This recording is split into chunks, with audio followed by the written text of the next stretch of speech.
EFA VOALAZA fiainanao asandratra arody iray sy ho hankalazana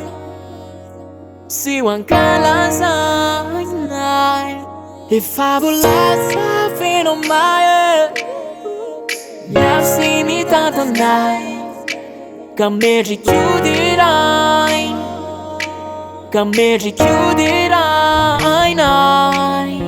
lay fitiavana atolotra ao anay tsy ho voafetran-dranomasina ny tany lanitra ny zavatra etra noarinao anay sy reo taranaka ifandimy zavaboary maro rivotra ary biby zanakao nafonao anavotana anay maro miotaniny nanataona kotsy ay nefa tsy navelanao irery za ay fankasitrahana anao tolotra ao anao ray fisikaorana be diabe am'ireo tombonandro isanandro mitoy mbola vonona fonane reto zanaka maminao tiana tsy mafoy tsy saraka aminao narovinanareo finitatana mafy ka amina de amina na maro sedra mangity mandalo fikidôly satria anao nitony tsy atakaliko VOALAZA fiainanao asandratra arody iray sy ho hankalazana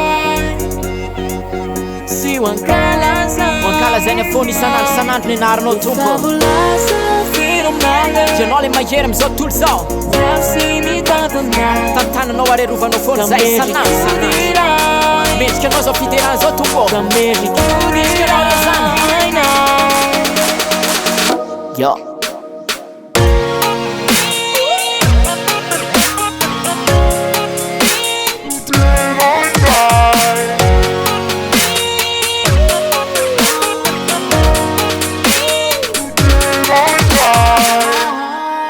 EFA VOALAZA fiainanao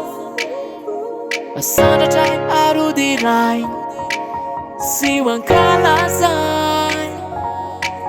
sy ho hankalazana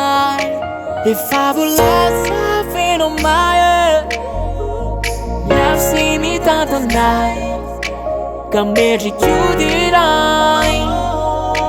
ka mendrik'io dirainay vao mifo maraina omeny any hery iasana masoandro miposaka mitondra ny azavana afako mibanjana sy makafafiny ireo manodidina sy ireo zavatso zay nafafiny eo ihany izy mikarakara trany ka iaina finaritra androany analavitra anjalo maly tsy misalasala tsony a fa izy lay tompoko ka mendrika ody iraina sy ho antsoiko satria ianao lay ray tsy foky VOALAZA fiainanao asandratra arody iray sy ho hankalazana sy ho hankalazana ho hankalazana fony isanandro nianarinao tompo EFA VOALAZA fiainao mahe ianao le mahery am'izao tontolo zao miafy sy mitantanay tantananao arerovanao fony zay isanandro mendrika anao zao fiderana zao tompo ka mendrik'io dirainay ka mendrik'io dirainay